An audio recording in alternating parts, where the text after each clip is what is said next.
There you go, hun. Fresh off somewhere.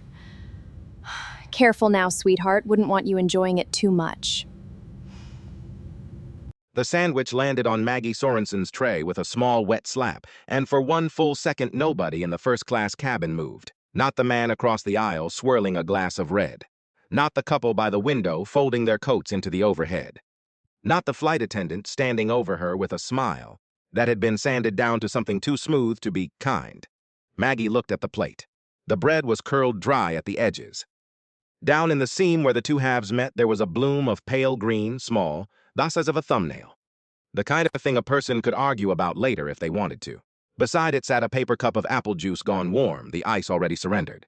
Everyone else in that cabin had real plates. Worms, salmon. Cloth napkins folded into little tents. Wine poured slow, with two hands. The bottle turned at the end so it wouldn't drip. Maggie had been handed something that looked like it had been left in the back of a break room fridge over a long weekend. "There you go," the flight attendant said. Her name tag read Meredith. "That's what we've got left up here, honey. Sorry for the wait."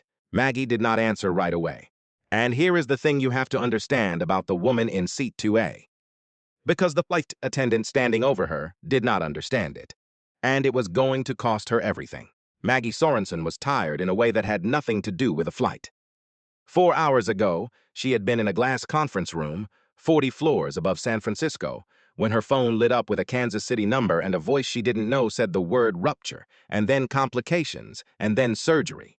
And after that, Maggie did not hear anything else, because her son was 11 years old and 2,000 miles away, and there was something wrong inside him. And doctors were already cutting. She had walked out of that meeting mid-sentence. She had not gone home. She had not changed her clothes. She was wearing the jeans she'd thrown on that morning, and a gray fleece with a coffee stain on the cuff and no makeup and a canvas bag full of the drugstore. Things a mother grabs on the way out the door when she doesn't yet know what she'll need. A phone charger. A paperback she would not open. Children's medicine she'd already realized was useless. This was the last flight to Kansas City tonight. The very last one. If she was on the ground by 6 in the morning, she could be at his bedside before he woke up. That was the only thing in the world Maggie Sorensen wanted. So when a woman she had never met set spoiled food in front of her and called her honey in a voice you'd use on a stray dog, Maggie did not fight. She was saving everything she had for a hospital room in Missouri. She just looked up, and she said quietly, "I think there might be something wrong with this bread." What Meredith Kellerman heard was not a tired mother. What Meredith heard was a woman in a coffee-stained fleece in a seat she had already decided this woman couldn't afford. Making trouble in a cabin, Meredith ran like her own front parlor. Meredith had been flying for 22 years. She knew, she believed, exactly what kind of person belonged up front, and what kind had gotten lucky with an upgrade. And she had a whole quiet vocabulary for moving the second kind back where they came from, without ever once raising her voice. It was not the first time Meredith had decided someone didn't belong. It was going to be the last. "There's nothing wrong with it," Meredith said, and smiled, and did not look at the bread. "But I'll see what I can do." She walked away. She did not come back for 11 minutes, and by the time she did, she had already started telling the other end of the cabin a story about the difficult woman in 2A. A story that was not true, and that 3 separate people were about to spend the night trying to make true, and that one of them, before the plane ever left the gate, would put into writing. Her name was Maggie Sorensen, 43, window seat 2A on the last flight of the night out of San Francisco. To the cabins, she was nobody. A tired woman in a fleece, the kind of passenger a gate agent bumps up front to fill a hole. That was the easy read. Most people stopped there. Maggie let them. She had spent a lifetime making sure the outside of her didn't announce the inside. She pulled her phone halfway out of her bag. Screen tipped toward her lap so the man across the aisle couldn't see it, and read the message again. It was from Nina. "He's out of surgery. Perforated appendix, peritonitis. They got it, but they're watching him for infection. He's asking for you. I told the charge nurse you land at 5:52. Maggie read it 3 times. Then she put the phone face down on her thigh and breathed the way you breathe when you cannot afford to come apart in a public place. In through the nose. Hold. Out slow. The same trick she'd taught herself at 9 years old, sitting outside a hospital room in Missouri, waiting to find out about somebody else. 2,000 miles. 1 flight. If the wheels touched down at 5:52, she could be in his room before he woke up hurting and scared, and looking for the one face that was supposed to be there. That was the whole of it. That was everything she had. A tray of spoiled food 6 inches away from her did not even register next to it. She typed back with 2 thumbs. Tell him I'm coming. Tell him I said hold the fort. He'll know what it means. She and Danny had a whole language between them. Hold the fort meant Mom is on her way, and it's going to be okay. And you don't have to be brave alone. She'd said it to him from airport gates a dozen times. She hated how many times. She was working on that. Across the aisle, an old man was watching her. Not in the way men sometimes watched women, in a slower, quieter way. The way you watch weather coming in, or a landing you're not sure about. He was maybe 76, 77, in a pressed shirt and a cardigan, with the kind of steady, careful hands that had clearly once done precise work. He had noticed the tray. He had noticed Meredith's smile. He had noticed that the woman in 2A had been handed something nobody handed anybody up here, and that she'd taken it without a fuss, and something in his face had folded into a frown that had nothing to do with his own perfectly good salmon. His name was Walter Grady, and he had spent 31 years in the left seat of aircraft exactly like this one. And he knew cruelty when he saw it wearing the clothes of procedure, because he had spent a whole career learning the difference between a rule and an excuse. He didn't say anything. Not yet. He just set his fork down and turned a little in his seat, the way a man does when he has decided to pay attention. Maggie felt it. She glanced over. Their eyes met for half a second, and the old man gave her a small nod, not friendly exactly, more like a witness taking his position, and then he looked deliberately at her tray, and then back at her, as if to say, I saw that too. Maggie looked away first. She didn't have room tonight for kindness from strangers. Kindness undid people, and she could not afford to be undone at 30,000 feet, with a hospital waiting on the other end. She pressed the call button above her seat. A soft chime sounded. Down at the front of the cabin, behind the half-drawn galley curtain, Meredith Kellerman heard it, glanced back, saw who it was, and turned away. Maggie watched her turn away. And somewhere underneath the exhaustion and the fear, and the careful, practiced calm, something very old in Maggie Sorensen, something her grandmother had put there a long time ago and that had never once left, quietly woke up and started paying attention too.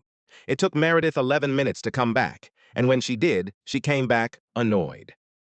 She walked down the aisle slow, the way you walk when you want the other person to understand they've interrupted something. She stopped at 2A. She did not crouch to Maggie's level the way she'd crouched to the man across the aisle. She stood over her. You buzzed, Meredith said. I did. Maggie kept her voice level and low. This bread has mold on it. I don't want to make a thing out of it. I just need a different meal. And I'd ordered the tea when I booked. Chamomile, no sugar. It's on my reservation. We're out of the tea. Okay. Then just a meal that isn't spoiled. Meredith glanced at the tray for exactly as long as it took to not see anything. I'm not seeing mold. Maggie turned the plate a few degrees so the green bloom faced the aisle, faced the light. It's right there. That's just how the sourdough looks, Ahon. Meredith's smile didn't move. Tell you what, if the first-class meal isn't to your liking, I can bring you a snack box from the back. Chips, a cookie. Some folks actually prefer it. Some folks. Maggie heard the whole sentence sitting under the sentence. Some folks like you. Some folks who don't really eat up here anyway. Across the aisle, Walter Grady's jaw tightened. I don't want a snack box, Maggie said. I want the meal I paid for. And there it was. The tiny flinch at the word paid, gone almost before it arrived. The flicker of a woman recalculating. Because in Meredith's arithmetic, the woman in the fleece had not paid for anything. The woman in the fleece had gotten lucky. Can I be honest with you? Meredith said, and leaned in a little, and dropped her voice into something that pretended to be kind. I think you'd honestly be more comfortable back in the main cabin. There's a whole row open at the back. You'd have space to stretch out, put your feet up. It's a long flight. Between us, first class is a lot of fuss for what it is. Let me move you somewhere you can actually relax. The offer sat in the air like a smell. Maggie understood it completely. She had been offered versions of it her entire life.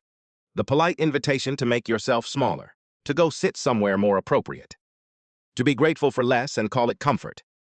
She'd been offered it in bank lobbies and car dealerships, and once, memorably, at a school fundraiser, where another mother had gently suggested Maggie might feel more at home volunteering in the kitchen than on the gala committee. She had learned, a long time ago, exactly what her grandmother had taught her to do with an offer like that.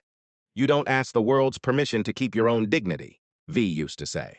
You just keep it, and you let them be the ones to move. Maggie did not raise her voice. She didn't lean in. She sat exactly where she was. No, thank you, she said. I'm fine right here. I'd just like a meal that isn't moldy, in the seat I booked. Meredith straightened up. The kindness came off her face like a coat coming off a hook. What was underneath wasn't rage. It was something colder and more practiced. A mild, administrative distaste. The look of a woman who had just been told no by someone she'd already decided didn't belong. "Well," Meredith said, "I'll see what the galley has."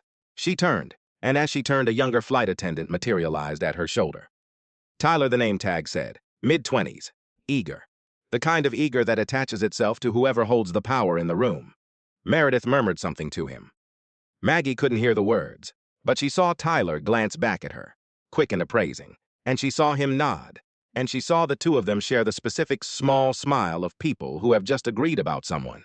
Then Meredith said something else, and Tyler pulled out the cabin tablet and started to type. Maggie watched him type.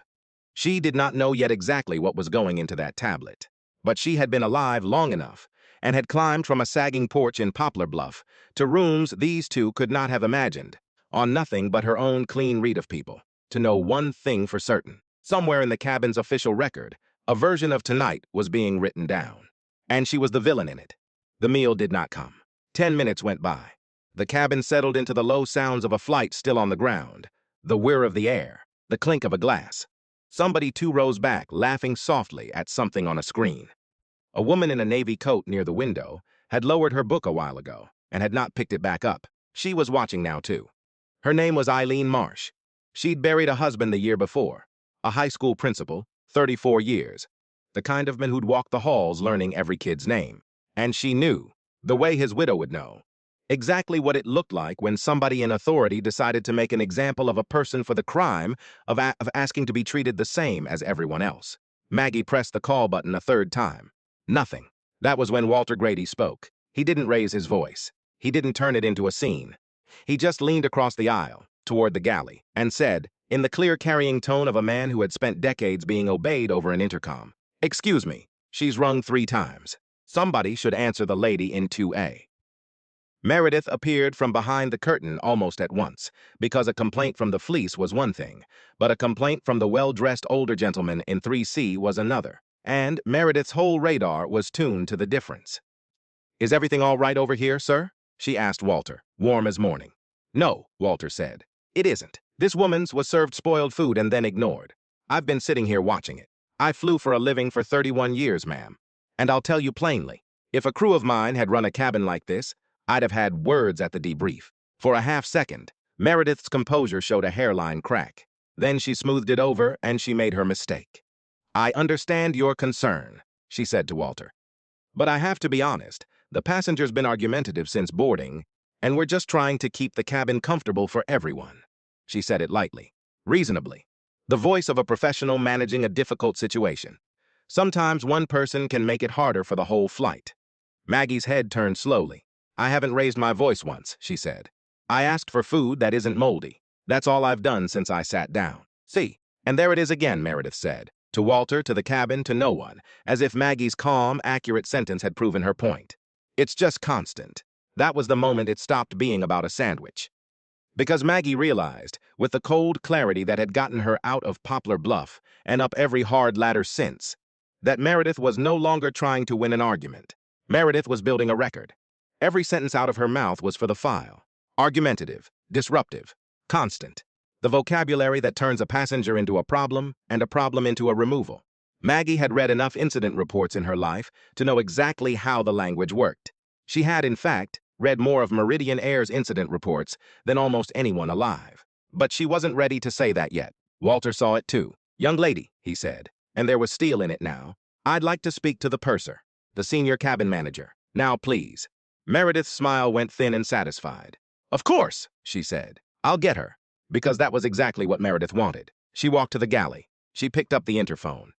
And when the purser came through the curtain a minute later, buttoning her jacket, her face was already arranged into the careful, weary expression of a woman who had been told, on the walk up the aisle, that there was a difficult passenger in 2A, making the whole cabin uncomfortable. A woman who had already, without laying eyes on Maggie Sorensen, decided how this was going to go.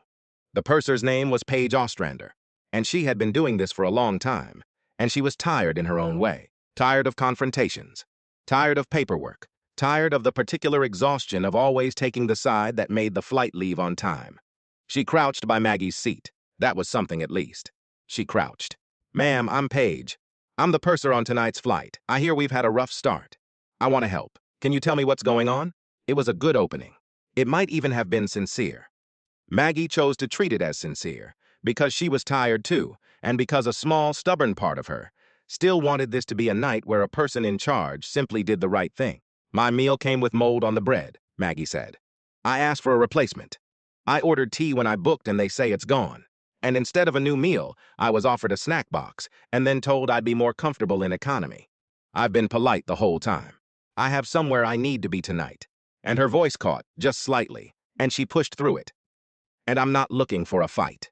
I just want to be treated like everyone else up here." Paige glanced at the tray. She saw it. Maggie watched her see it. The green, the curl, the warm juice in the paper cup. For one honest second, something crossed the purser's face, and it was not doubt. It was recognition. She knew exactly what she was looking at. And then Paige did the thing that people in the middle do, the thing that keeps machines running long after they should have been shut off. She looked away from the truth and reached for the process. "I'm so sorry the presentation wasn't up to standard," Paige said. "Here's what I can do. Once we're airborne, I'll personally put together something from the business class galley for you. And honestly, ma'am, that back row is open. I'm not trying to move you anywhere you don't want to go, but you would have more room. And after a rough start, sometimes a fresh spot just feels better. Completely up to you." There it was again, wearing a kinder face. The same offer. "Go sit somewhere else. Be moved. Take less, and let us call it a favor." "Why business class?" Maggie asked quietly. "Everyone else up here is being served first class. Why is the fix for me a downgrade?" Paige opened her mouth, closed it. "I'm not trying to be difficult," Maggie went on, and her voice stayed level. And that was somehow worse for the two women standing over her than shouting would have been. "I keep hearing that word tonight, and I want to be really clear. I'm not being difficult. I'm being consistent. I would like what I paid for. In the seat I booked, the way the man across the aisle got what he paid for. That's the entire thing I'm asking." Walter Grady set his water glass down. "She's right, and you know she's right," he said to Paige, not unkindly. "I've run more cabins than either of you has worked. I know when a passenger's a problem, and I know when a crew's decided to make one. This is the second thing." Eileen Marsh spoke for the first time then, from the window seat, her voice soft and steady. "I've been listening the whole flight," she said.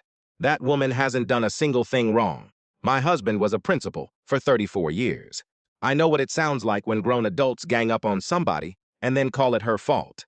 The words landed in the cabin and did not bounce.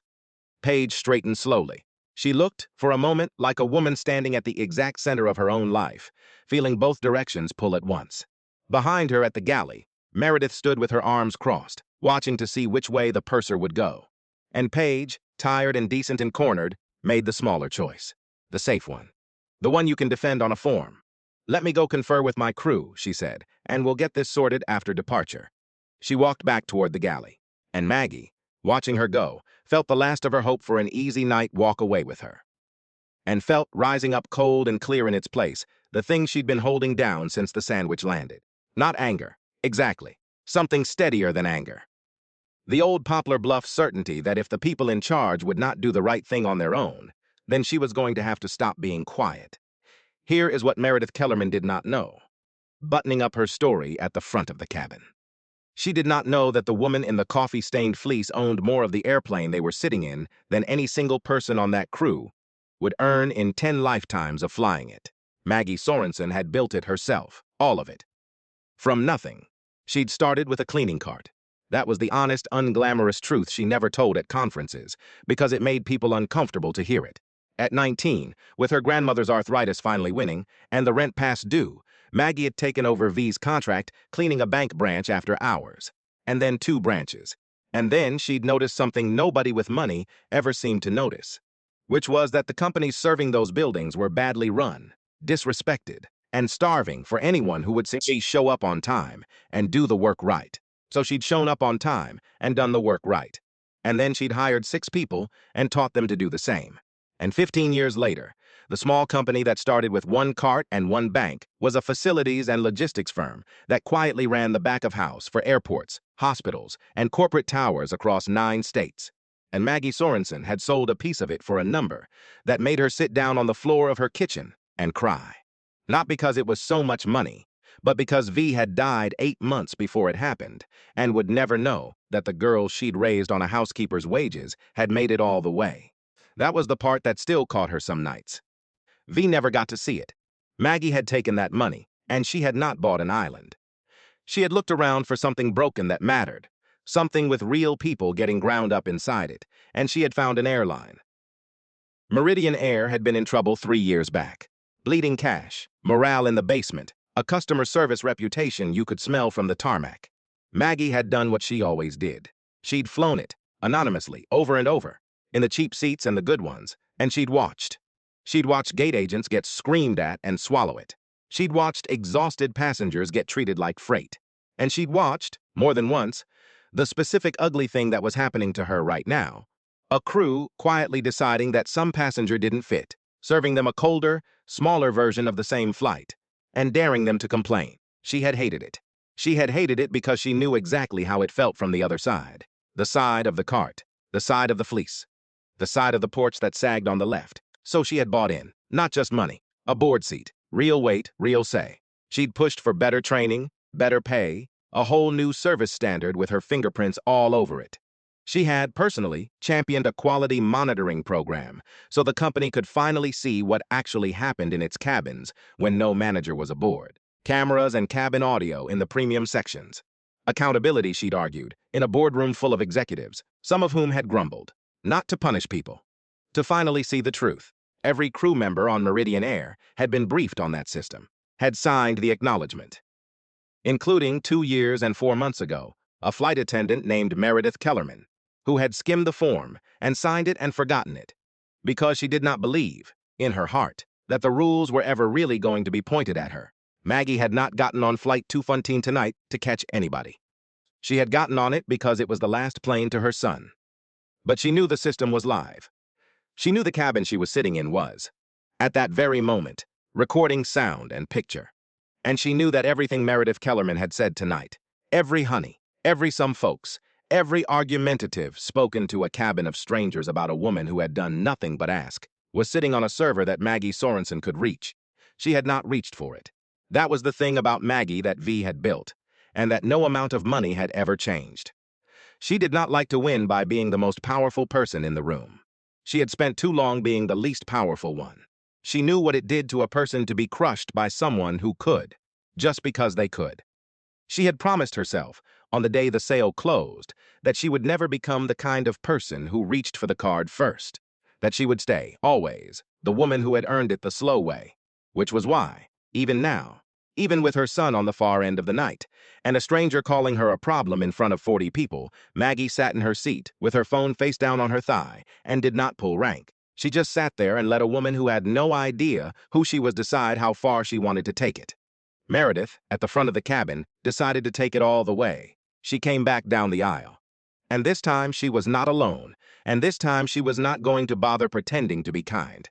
Meredith stopped at 2A with Tyler a step behind her, and the cabin tablet in his hands. "Ma'am," she said. And the warmth was gone now, replaced by a flat official courtesy that was somehow worse. "I want to let you know that we've documented some concerns about your conduct on this flight. If you're unable to follow crew instructions, that becomes a safety matter.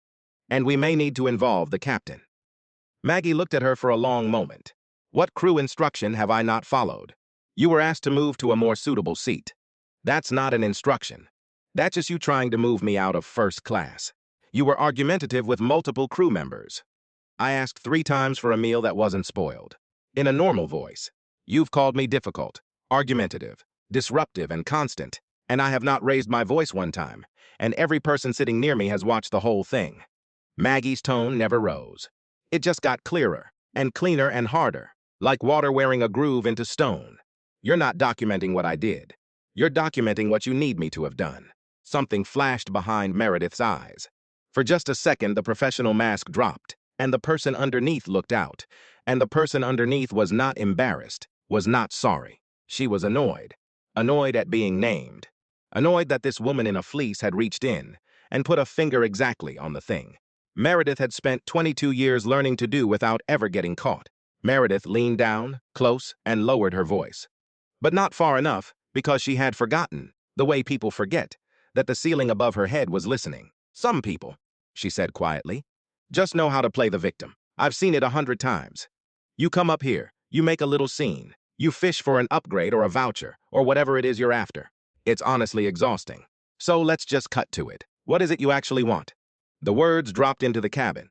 Eileen Marsh made a small sound, a sharp intake, one hand rising to her mouth. Walter Grady went very still, the specific stillness of a man found something away for later. 2 rows back, a young man in headphones had slid his phone up out of his lap and was holding it. Screen dark to the eye but recording, angled quietly at the aisle. He had started a minute ago. He would not stop. Meredith didn't notice any of it. She was looking at Maggie, waiting, certain. A woman who had won this exact confrontation 100 times against 100 people, who didn't have the standing to fight back. Maggie did not answer the question. Instead, she picked her phone up off her thigh and turned it face up.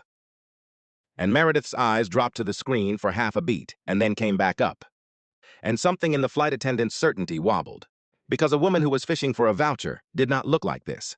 A woman fishing for a voucher looked frightened, or greedy, or loud. The woman in 2A looked, if anything, sad. And underneath the sad, she looked like she was deciding something. On the screen was a new message from Nina. Started pulling the service complaints while you were boarding. You're going to want to see this. Multiple prior reports, premium cabin, this route. Several name a Meredith Kellerman specifically. 3 were closed, insufficient evidence. 2 ended in travel credits. No discipline, ever. And there's a personnel file flagged. A Casey Rhodes cabin crew terminated 2 years ago for attitude and insubordination. The complaint that ended her was filed by Kellerman. Reading it now. Maggie, it doesn't hold up. Maggie read it once, and the night changed shape. Because it was not about her anymore. It had not. She understood now, ever really been only about her. She was just tonight's version of it. Somewhere out there was a woman named Casey Rhodes who had worn this same uniform, and had been fed to the same machine, and had lost her whole livelihood on the word of the person now standing over Maggie's tray. And behind Casey there were others. The ones who'd filed the complaints that went nowhere. The ones who'd taken the $50 credit and gone home wondering if they'd imagined the whole thing. The ones who'd learned the lesson the machine existed to teach, which was that it was easier to swallow it than to fight. Maggie had swallowed a lot of things in her life. She had promised V she'd know when to stop. She set the phone down, face up this time, and she looked up at Meredith Kellerman, and for the first time all night there was something in her face that made the flight attendant take an involuntary half-step back. "I don't want anything from you," Maggie said quietly, "but you're going to wish you'd just brought me a sandwich." Meredith recovered fast. She straightened, and she turned to Tyler, and she said, "Get the captain." Tyler went. And a minute later, from the front of the aircraft, a door opened, and Captain Gerald Voss came down the aisle. 58 years old, 31 years on the line, silver at the temples, moving with the unhurried certainty of a man who had already been told everything he needed to know, and had already decided exactly how tonight was going to end. Passengers straightened as Voss passed. That was the effect the 4 stripes had. It was the effect they were designed to have. He stopped at 2A and stood over Maggie with his hands loose at his sides and looked down at her the way a man looks at a delay. "Ma'am, I'm Captain Voss. My crew tells me you've been disrupting this cabin and refusing instructions. I've got a full aircraft and a departure slot, and I need you to work with us so we can get everybody where they're going. Can you do that?" "Captain," Maggie said, "your crew served me spoiled food, ignored me when I asked for a replacement, tried 3 times to move me out of the seat I paid for, and has spent the last half hour calling me names in front of the whole cabin. I have raised my voice 0 times. I would like a meal that isn't moldy. That is the entire disruption." Voss didn't look at the tray. Maggie noticed that. She'd been noticing it all night. How not one of them would look at the tray. How the spoiled food was the one fact nobody in a uniform could afford to actually see. Because seeing it meant the woman in the fleece was telling the truth, and the truth was inconvenient for everyone who had already picked a side. "Food issues get handled through customer care after we land," Voss said. "Right now what I need is for you to stop arguing with my crew." "I'm not arguing. I'm answering. There's a difference, and every person in this cabin can tell you which one this is." "See? That right there," Meredith murmured from behind him, and Voss gave a small nod. Because Meredith's murmur was confirmation, and confirmation was easier than the tray. Walter Grady leaned into the aisle. "Captain." A word pilot to pilot. Voss glanced over and something flickered. Recognition, maybe, of the bearing. The vocabulary, the 4 decades in the man's face. And you are? Walter Grady. I flew heavy jets for a living for 31 years, most of them longer than some of your crew has been alive. I've been in this seat since boarding, and I'm telling you, as a colleague, your people have this exactly backwards. This woman is not your problem. Your problem is standing behind you with her arms crossed. For a moment, Voss wavered. Maggie saw it. The colleague's word carried weight the fleece never could, and for one honest beat, the captain looked like a man reconsidering. Then his pride made the call for him. Because backing down now meant admitting his crew had lied to him in front of a full cabin. And Gerald Voss had built 31 years on never once being the man who was wrong in front of the cabin. I appreciate that, sir, he said to Walter in a tone that appreciated nothing. But crew safety calls are mine to make. He turned back to Maggie. Ma'am, I'm going to say this once. Accept the accommodation my purser offered, stop challenging my crew, and let this flight depart. If you can't do that, I'll have to treat it as a refusal to comply, and that changes your situation on this aircraft. There it was, the threat, in the flat language of policy. Refusal to comply changes your situation. The words that come right before the words remove from the aircraft, and Maggie felt the clock. She felt it in her chest like a second heartbeat. Every minute they stood here was a minute closer to the door of the plane opening the wrong way, closer to being walked up the jet bridge, closer to a gate agent's counter and a rebooking screen, and the words next available flight is tomorrow morning. Closer to Danny waking up in a hospital in Missouri, hurting and scared, 11 years old, turning his head toward the door for the one face that was supposed to be there and finding a nurse instead. All she had to do to end it was reach for the phone, say the name of the program, say her own name, watch these people's faces fall. She could do it in 30 seconds. She looked at the phone on her thigh, and she did not pick it up, because V was in her, the way V was always in her.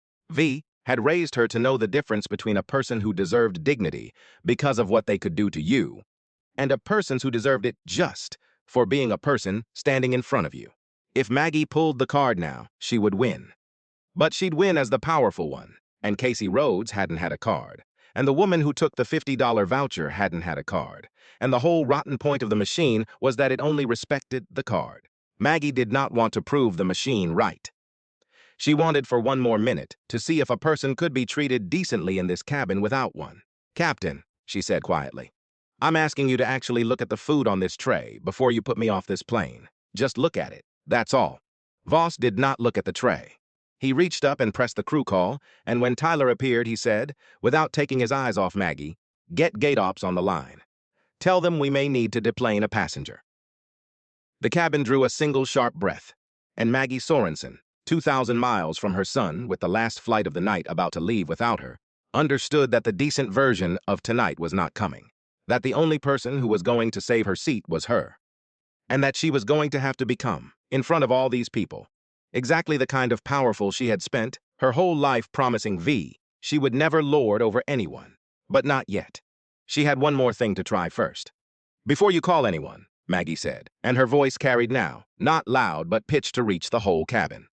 I want it on the record that I was served spoiled food in first class, that I asked politely for a replacement 4 times, and that instead of fixing it, your crew decided to remove me. I want that written down exactly with the time, before this plane moves an inch. Can you do that, Captain? Can you put down what actually happened? Meredith's face did something at the word record. It was small and quick, and she caught it fast, but Maggie saw it. And so did Paige, whose eyes flicked up toward the ceiling panel above the galley, and then back down, fast, like a woman who'd remembered something she wished she hadn't. We'll document it appropriately, Voss said. Appropriately, Maggie repeated. That's not the same as accurately, and I think everyone here knows it. Gate ops, Voss said into his shoulder radio, done listening. This is Voss on 214. Request airport security to the aircraft door. We've got a passenger situation. The word security moved through the cabin faster than any turbulence. Maggie watched Meredith's shoulders settle, watched Tyler's chin lift, watched the two of them relax into the arrival of reinforcements, the way people do when they're certain the uniforms will land on their side. That was the whole architecture of it, Maggie thought. They were so sure. They had done this before, and the uniforms had always come down the same way. And they had no reason on earth to think tonight would be any different. Walter Grady put both hands on the head of his cane. He hadn't needed the cane to board. Maggie had watched him walk on straight-backed and easy, but he held it now like a man planting a flag. Captain, he said. I would think very hard before I called law enforcement on a paying passenger over a moldy sandwich. That is not a decision that gets smaller once other people are looking at it. Voss didn't answer him. It took 4 minutes. 4 minutes in which nobody in first class spoke, and the whole cabin sat inside a silence you could have leaned against. Then the forward door, still open to the jet bridge, filled with people. 2 airport police officers and a gate supervisor a step behind. The lead officer was a woman, 50s, unhurried, with the flat, unreadable calm of someone who had walked into 1,000 rooms exactly this tense and had learned to give away nothing until she understood what she was looking at. Her name tag read Salas. She stopped just inside the cabin and let her eyes go around at once. The captain, the crew, the tray, the old man with the cane, the woman in the fleece sitting very still in 2A.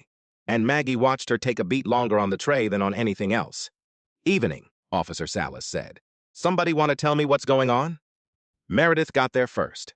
This passenger has been disruptive and non-compliant since boarding, she said, brisk and practiced. She's refused reasonable accommodations, argued with multiple crew members, and she's upsetting the other passengers. We would like her removed. That's not true. It was Eileen Marsh. Her voice shook, but she said it, and every head turned, and she lifted her chin and held her phone against her chest, and said it again, steadier. None of that is true. I've been 3 feet away the entire time. That woman has been calm and polite, and they have been awful to her. My husband ran a high school for 34 years. I know exactly what I'm looking at, and I'll say so to anybody who asks. So will I, Walter Grady said, retired captain, 31 years. Whatever that crew wrote down, I watched the real thing, and it does not match. Officer Salas turned to Maggie. Ma'am, can I see your boarding pass and ID? Of course. Maggie handed them over without a word. Salas checked the pass, checked the ID, checked the seat number against the pass. Margaret Sorensen, seat 2A, first class. She handed it all back. Were you asked to leave this aircraft? Not in those words. I was told that if I kept asking why I was being treated differently, it would become a refusal to comply and my situation would change. Then he called you. Tyler scoffed. That's not what happened. Salas looked at the tray. She looked at it for a good 3 seconds, longer than any of the crew had managed all night. Is that the meal in question? Yes, Maggie said. Did anybody replace it? Silence. It was a simple question, and it had a simple answer, and the answer was no, and not one person in a uniform wanted to be the one to say it out loud. Maggie watched the silence stretch and thought, there it is. The whole thing lives in that silence. Every plain question just pulls the truth up another inch, and they can feel it coming, and there is nothing they can do to stop it, except keep not looking at the tray. I asked a question, Salas said, mild as anything. Did anyone bring this passenger a first-class meal that wasn't spoiled? Paige Ostrander closed her eyes for a moment. Then she said, very quietly, no. We didn't. Meredith's head snapped toward her, and that, the purser breaking ranks, the first crack running straight through the crew's wall, was the moment the story they had all agreed on started, visibly, to come apart. Except Meredith wasn't ready to let it. Meredith had one more move, and she made it, and it was the worst thing she could possibly have done. Officer, with respect, you're being played, Meredith said, and her voice had an edge now. The sweetness burned entirely off. This is what people like this do. They make a scene, they get some sympathetic bystanders going, and they wait for somebody to hand them a check to make it go away. I have been doing this 22 years. I know the type on sight. She does not belong in that seat, and she has been trouble since the second she sat down in it. And if you don't remove her, we are going to be sitting at this gate all night while she performs for these people. The cabin went cold. Even Voss blinked. Even Tyler looked, for a second, like a man who had just realized the person he'd been standing behind had walked out onto thin ice in front of a police officer and a rolling phone. But Meredith couldn't feel it. That was the thing about her, Maggie understood. She had gotten away with the quiet version so many times that she'd lost the ability to hear how the loud version sounded. She had said the cruel thing in a whisper 100 times and been fine. She did not understand that saying it out loud, on the record in front of witnesses, was a different act entirely. The type, Officer Salas repeated, without inflection. You know what I mean. I don't think I do, ma'am. Salas's voice hadn't changed at all, and somehow that was more frightening than shouting. Why don't you tell me what type that is? Meredith opened her mouth, closed it. Even she finally felt the ground move. Voss stepped in to save her, because saving her was the same as saving himself now. All right, that's enough. Ma'am, to Maggie Hard. I've made my decision. I need you to gather your belongings and step off the aircraft with the officers. You can take this up with customer service. This flight has been delayed long enough. And there it was. Gather your belongings. Step off the aircraft. Maggie sat very still. She thought about the jet bridge. She thought about the counter, the screen, the words next available. She thought about the drive she wouldn't make, and the room she wouldn't reach, and the small hurting body 2,000 miles away, turning toward a door. She thought about the message she'd have to send Nina. They put me off the plane. And how Nina would go quiet reading it. The way you go quiet when something you didn't think could actually happen just did. She thought about V. And she understood, sitting there with a captain waiting for her to stand up and be humiliated in front of 40 strangers, that the promise she'd made, to never be the one who pulled rank, to always win the slow, honest way, had finally run out of road. There was no slow, honest way left. There was the door or there was the card. Casey Rhodes hadn't had a card, but Maggie did. And somewhere in the last 30 seconds, the thing she wanted had quietly changed. It was no longer about proving she could be treated decently without one.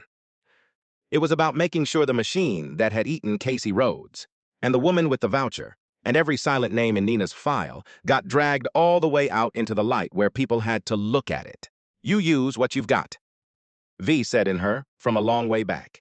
When it stops being about your pride and starts being about somebody who can't fight for themselves, then you use every single thing you've got, and you don't apologize. Maggie reached into her canvas bag. The cabin watched her do it. Voss braced for a phone. Meredith's lip already curling at the fishing for a voucher move she was sure was coming. But Maggie didn't take out her phone. She took out a slim card case, worn soft at the corners, and she opened it, and she slid out a single matte black card. And she did not hand it to Voss, and she did not hand it to Meredith. She held it up to Officer Salas. Salas took it, read it, and Maggie watched the officer's face change. Not much. Salas was too good for much, but enough. Her eyes came up off the card and found Maggie's, and there was a new and careful weight in them. Mrs. Sorensen, Officer Salas said slowly, and the whole cabin heard the shift in her voice. Are you telling me you're affiliated with this airline? The silence that came down then was total. You could hear the air moving through the vents. Maggie looked at Meredith Kellerman, who had gone the specific gray of a person, watching a floor they had trusted their whole life begin, quietly, to give way. And then she looked back at the officer, and she said, in the same level voice she had used all night, the voice of the woman in the fleece, nobody had bothered to see. I'm the largest private investor in it, and I sit on its board. For a moment, nobody moved at all. Then the cabin came apart into small sounds, a breath, a whispered word. The creak of someone turning in their seat to see better. Officer Salas handed the card back to Maggie with both hands, the way you hand back something that has just become evidence. Meredith Kellerman's mouth opened. That's not, she never said who she was. Walter Grady turned his head slowly and looked at her. My God, he said quietly, almost to himself. Listen to yourself. You should not have needed to know who she was. The sentence landed harder than any accusation could have, because it was the whole thing said plain. Eileen Marsh was crying now. Silently, the phone still clutched to her chest. Somewhere behind them, a passenger murmured, That's the point. That's the whole point. And it moved up the cabin like a small tide. Captain Voss found his voice. It came out different than before. Careful now, the command gone thin. Miss Sorensen, if you're corporate, then this should be handled through the proper channels. There's no need for any of this to be a scene. That's what I asked for an hour ago, Maggie said. Before you called the police on me, I asked for it to be handled properly and documented accurately. You decided it was easier to put me off the plane. She wasn't angry. That was the thing that made the captain's face go still. She was just telling him, evenly, exactly what he had done. So we're going to handle it properly now. All of it. She picked up her phone. She did not hide the screen this time. Call Regina, she typed to Nina. Whoever's on the operations desk tonight, wake them up. I want the flight held. I want the cabin feed and audio from 214 preserved with no edits and no gaps. And I want the response team at the aircraft. Also pull the full Casey Rhodes file and everything Kellerman's name is attached to. Bring it here. We're doing this tonight. Nina's reply came back in seconds. On it. Regina Foster's calling ops right now. Legal's pulling the feed. Andre Whitlock's already in the building. He's heading down to the gate. Maggie, they're moving fast. Hold on. Maggie set the phone down. She looked up and found that the whole first-class cabin was watching her. But it was a different watching than before. An hour ago, they'd looked at her the way you look at a problem you hope somebody else will handle. Now they looked at her the way you look at weather that has turned. at a thing much larger than you'd understood arriving in the room. Meredith was still standing there. She had not moved. She had the look of a person doing frantic arithmetic behind her eyes. Every honey, every some folks, every play the victim, every word she had said tonight suddenly resorting itself into a column marked recorded. And Maggie watched the exact moment the number came out wrong, watched the color go all the way out of the flight attendant's face. "The cameras," Meredith said, to no one. Her voice had gone flat and small. "The premium cabin, the audio." "You signed the acknowledgement 2 years ago," Maggie said quietly. "I know because I'm the reason the form exists." Paige Ostrander made a small sound and put her hand over her mouth. Officer Salas stepped back toward the door and spoke low to the gate supervisor, who had gone pale and was nodding fast. The younger officer had put his notebook away and simply stood, hands folded, a man who understood that the situation had left his pay grade and was now going to be settled by people arriving from somewhere above all of them. And down the jet bridge, past the open aircraft door, footsteps were coming. More than one set, brisk, unhurried in the specific way that only real authority walks. The walk of people who do not have to run because everyone else will wait for them. Maggie heard them. So did Meredith. And Maggie watched the flight attendant turn toward the sound of her own future arriving. And for the first time all night, Maggie Sorensen felt something she had not expected to feel. It was not triumph. She had been braced for triumph, and it hadn't come. It was something quieter and heavier and older than that. The plain, tired weight of a person who had finally, after a whole night and a whole life of it, been believed. The woman who came through the aircraft door first was in her early 50s, in a dark suit that had been put on in a hurry, over whatever she'd been wearing when the call came, and she moved with no wasted motion at all. Behind her came a lean man carrying a laptop bag and wearing the expression of a lawyer who has just been handed a very clean case and intends not to waste it. A ground operations manager trailed them both. The woman in the suit stopped at the front of first class and took in the scene. The officers. The crew. The tray still sitting on Maggie's table. The phones. The old man with the cane. Then she found Maggie and her face changed, and she came down the aisle. "Miss Sorensen." She kept her voice low, but it carried. "I'm Regina Foster. I'm so sorry that we're meeting like this." She glanced at the tray and her jaw tightened. "I'm going to fix it. Right now." "This is Regina," Maggie said to the cabin, because the cabin deserved to know the shape of what was happening. "She's our senior vice president for customer experience. And this," the lean man had set his bag on an empty seat and opened the laptop, "is Andre Whitlock, from our legal office. They're going to take it from here, and I want every one of you to hear all of it, because it isn't just my night. It turns out it's a lot of people's nights." Andre Whitlock looked up from the laptop. "We've preserved the cabin video and audio from the premium section, front to back," he said to the crew, in the neutral tone of a man reading coordinates. "It's time-stamped and it's locked. We've also received 4 separate passenger recordings uploaded to the incident portal in the last 20 minutes. He looked at Meredith. "Mibbs, Kellerman, I would advise you not to make any further statements unless you're asked a direct question." Meredith said nothing. She had at last learned the silence they had all been demanding of Maggie for an hour. Regina Foster turned to Voss. "Captain, based on what's already been documented, you're being relieved from this flight pending review. A reserve captain is on the way." The word hit him like a hand. "Relieved. Yes, I have flown for this company for 31 years. His voice cracked on it, and for one moment Maggie saw the man under the stripes. Older, frightened. Watching the rules he'd used his whole career to command other people turn and point at him. 31 years. "I know," Regina said, "and there was no cruelty in it. And that is exactly why tonight is more serious, not less. You had every tool to see the truth of this. You chose not to look." He didn't answer. There wasn't one. Regina moved to the galley, where Andre had turned the laptop so she could see the screen, and Maggie, who knew what was on it because she'd asked Nina to bring it, watched the SVP's face as she read. "Mrs. Kellerman," Regina said, without looking up. "How long have you flown this route?" Meredith's voice was barely there. 6 years. "In those 6 years, there are 11 service complaints on this route that name you specifically. Cold treatment, denied service. Passengers moved out of premium seats. Meals withheld." Regina looked up now. 3 were closed for insufficient evidence. 2 were settled with travel credits. The rest were never adjudicated at all. Not one of them resulted in a single conversation with you. Did you know that? Silence. "I think you knew that," Regina said quietly. "I think you knew nothing ever happened. I think that's exactly why it kept happening." And then she said the name. Casey Rhodes. Meredith's head came up. Casey Rhodes was cabin crew on this route. 2 years ago, she was terminated for attitude and insubordination on the strength of a single complaint. Regina's eyes did not leave Meredith's face. You filed that complaint. Our legal office has now read it beside 11 others, and it does not hold up, and it never should have ended a career. She was a single mother, Ms. Kellerman. She lost her health insurance 8 days before her daughter's surgery. We are going to be making a call to Casey Rhodes tonight. A different kind of call than the one she got 2 years ago. Meredith Kellerman's face, which had been gray, crumpled. And in seat 2A, Maggie Sorensen felt the whole shape of the night finally close. Because there it was, the thing that had turned this from her own small, ugly hour into something that mattered. Casey Rhodes, a single mother, a daughter's surgery, 8 days without insurance. Maggie thought about her own son, 2,000 miles east, and about how close the two stories stood to each other, and about how the only real difference between them was that Maggie had walked onto this plane holding a matte black card, and Casey had walked onto it holding nothing at all. That difference was the whole disease, and Maggie was done letting it decide who got believed. Regina Foster straightened and looked at the three of them. Meredith. Tyler, the captain standing a little apart. Here's what happens now, she said. Mrs. Kellerman, Mr. Brandt, Captain Voss.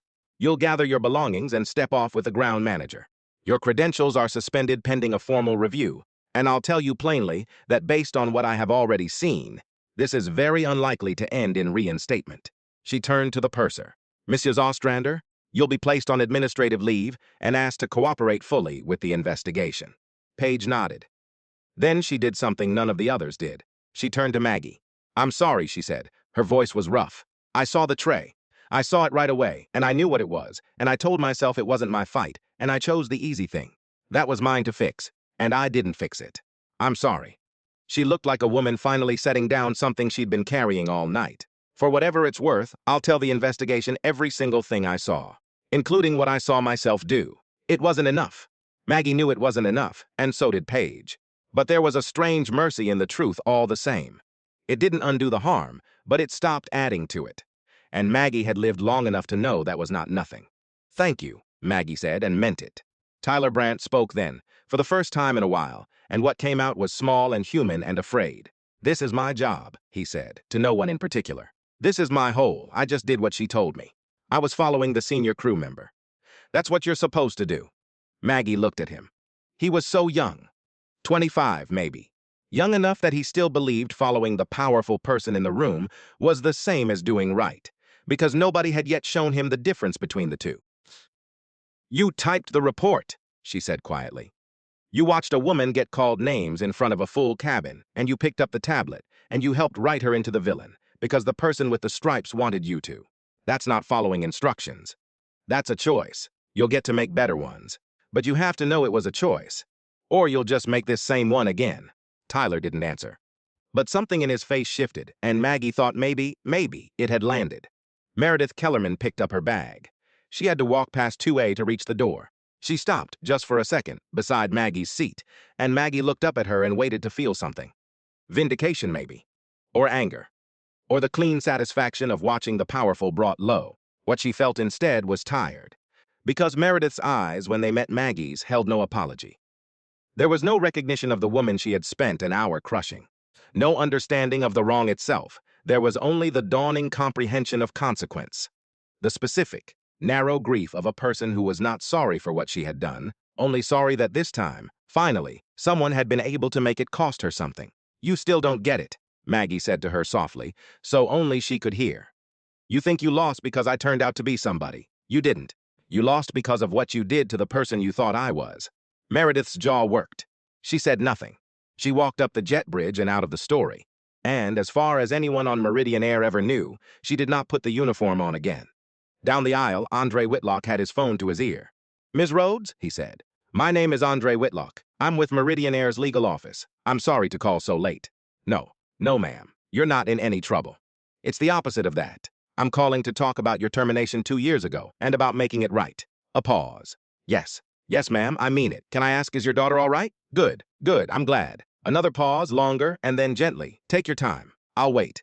Maggie watched the lawyer stand there in the aisle, patient, letting a woman 2 years wronged take all the time she needed on the other end of the line. She thought about the call Casey Rhodes had gotten 2 years ago, and the call she was getting now, and how a company is really just the sum of which of those two calls it decides to make.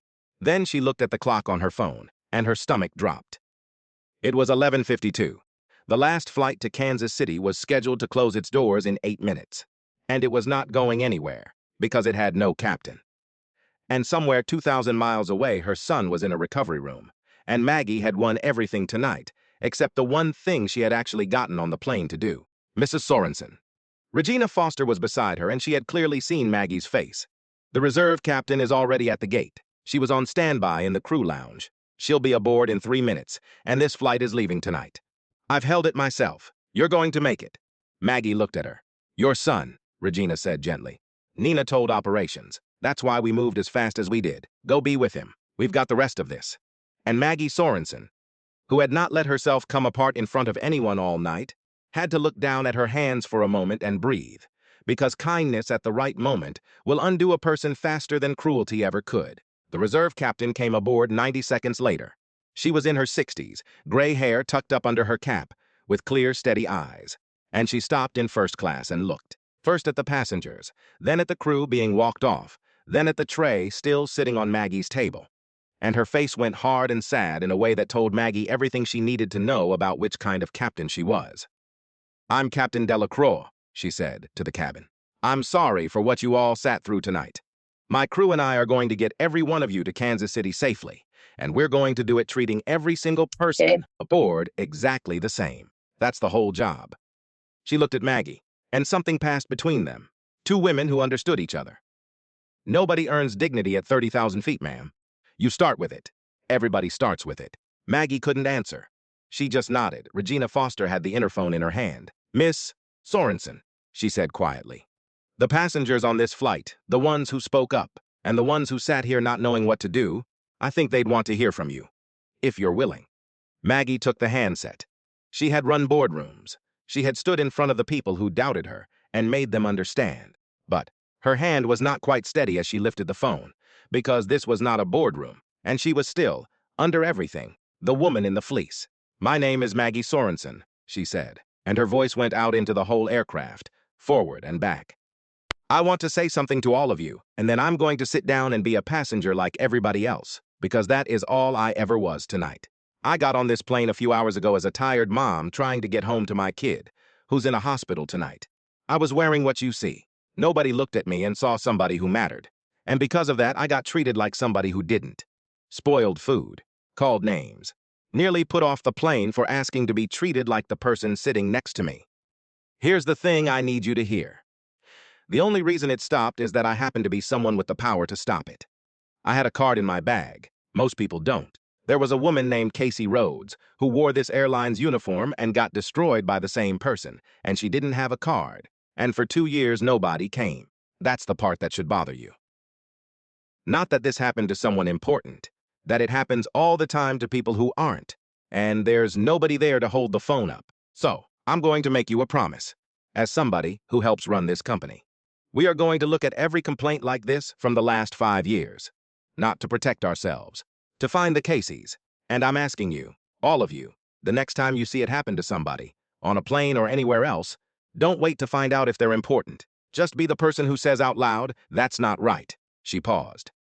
A couple of you did that tonight for a stranger in a fleece. I'm going to remember it the rest of my life. She handed the phone back. For a moment, there was nothing. Then Walter Grady put both hands on his cane and pushed himself up to standing, and he began slowly to clap.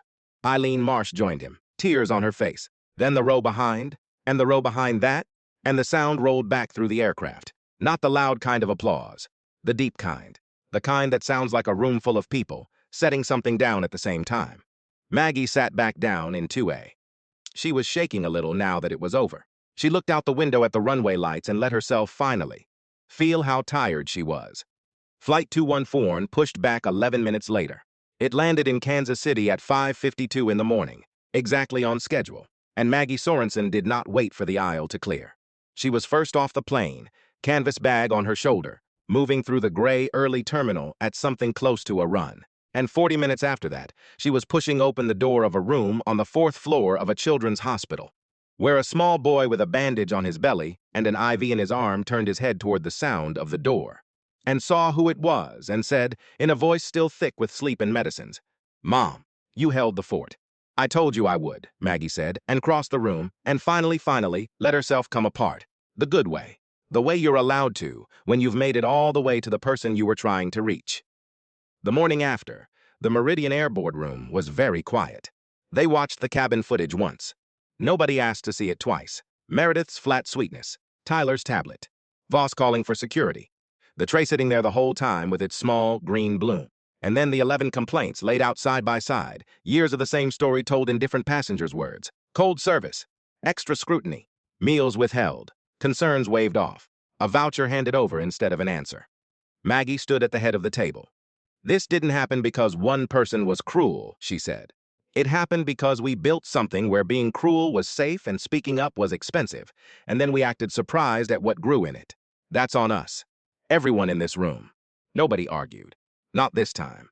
By the end of the week, Meridian Air had committed to a full review of 5 years of discrimination and service complaints. A second set of eyes required on every serious report, and an independent passenger fairness panel with the standing to reopen closed files. It was not a magic fix. Maggie was careful, in every meeting, to say so out loud. Systems don't change because people feel ashamed for an afternoon. They change when the truth gets built into the walls, so it can't be quietly stepped around anymore. Casey Rhodes was offered her job back, with 2 years of back pay and her seniority restored. She thought about it for a week.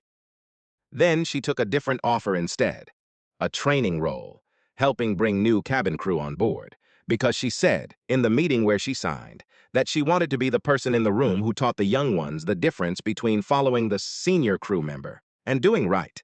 Maggie hired her on the spot. Some hires you have to think about. That one she didn't. 6 months later, Maggie Sorensen flew Flight 214 again. Same route, San Francisco to Kansas City, though not the red-eye this time, and not alone. Danny was in the window seat beside her, fully healed, 11 going on 40, narrating the ground as it fell away below them. A flight attendant came down the aisle, young, warm, unhurried. She reached their row and smiled at the boy first, which Maggie noticed, and then at Maggie. "Can I get you two anything before we take off?" "Just a ginger ale for the co-pilot here," Maggie said, and Danny grinned. "Coming right up." The attendant looked at Maggie for a second. No flicker of calculation in it. No sizing up. Just an ordinary person offering an ordinary kindness to another one. "And for you, ma'am?" Maggie looked at her. At the plain, unearned decency of it. The thing she had fought a whole night for, and would have given anything to simply be handed, once, without a card in her bag. "I'm good," she said. "Thank you. Really." The attendant moved on. Danny went back to the window, and Maggie Sorensen sat in an ordinary seat on an airplane she happened to own a piece of, next to the person she'd once crossed a whole country in a single desperate night to reach, and felt the plane lift, and did not need to be anybody at all. "Okay, let me talk to you for a minute before you go. I want to be honest with you about what this was. It's fiction. Maggie isn't real. Danny isn't real. Meredith and Voss and the whole crew of Flight 214 aren't real. Meridian Air isn't an airline you can book. Casey Rhodes isn't a person you can call, though I wish she were, because I would like to tell her it worked out. But some of the things underneath the story are real, and I put them there on purpose, so let me pull them out where you can see them. People do get treated differently on airplanes, for reasons that have nothing to do with safety, and everything to do with how they look, or what they're wearing, or how much money somebody assumes they have. It happens more than the airlines would ever want you to know. Sometimes it's a colder tone and a slower drink. Sometimes it's worse. And most of the people it happens to are not principal investors with a card in their bag. Most of them just get home and wonder if they imagined it and never say a word, because saying a word is exhausting and expensive and rarely goes anywhere. Here's a real thing that surprised me when I first learned it. In the United States, the person in the left seat of the airplane, the captain, has enormous legal authority to refuse to fly a passenger. There is a federal statute behind it, and courts tend to give captains a great deal of room, on the sensible theory that the person responsible for the aircraft needs to be able to make safety decisions fast, without arguing about it. That part is reasonable, but that same broad authority has more than once been used as cover, as a way to turn, "I decided I didn't like you" into "I made a safety call," which is very hard to challenge after the fact. Good crews use that power to keep people safe. It is worth knowing that not every crew is a good crew, and that the rules give them a lot of benefit of the doubt. And here is the other real thing, the one this story is really about. A lot of large organizations have complaint systems that look like accountability and function like a drain. The complaint goes in. A case number comes out. Maybe a voucher follows. And the person the complaint was about never hears a single word. So nothing changes. So it happens again to the next person. And the whole thing quietly teaches everybody that speaking up is pointless. That is not an accident of any one bad company. That is just what tends to grow when nobody is watching and nobody is required to look twice. If you are ever treated this way in the air, really mistreated, the discrimination kind and not the bad luck kind, you are not powerless, even without a card. The U.S. Department of Transportation runs an aviation consumer protection office that takes complaints, including civil rights complaints about air travel. It is slow, and it is not magic, but it is real, and it is a place where a word goes onto a record that somebody actually has to look at. Look it up. Write it down. Sometimes that is the whole fight, being the record that can't be quietly ignored. One last thing, and then I'll let you go. I gave this story a clean ending. The villain gets caught. The good people win. The kid is okay. The woman who got wronged gets her name cleared, and a better job than the one she lost. I know real life doesn't always land that neatly. I wrote it that way anyway, because sometimes you need to watch the decent people win one, and watch dignity that got taken away get handed back. Even if it's only in a made-up cabin on a made-up plane. And because a couple of strangers in that story spoke up for a tired woman in a fleece when they had no reason to. That part you can make real. That part is up to us. Thanks for staying to the end. If a moment in this one got to you, tell me about it down in the comments. A time you spoke up? Or a time you wish you had? Or a grandmother like V who taught you how to keep your own dignity when the world wanted you to hand it over? I read them. I read all of them. Take care of each other out there, especially the ones nobody is looking at.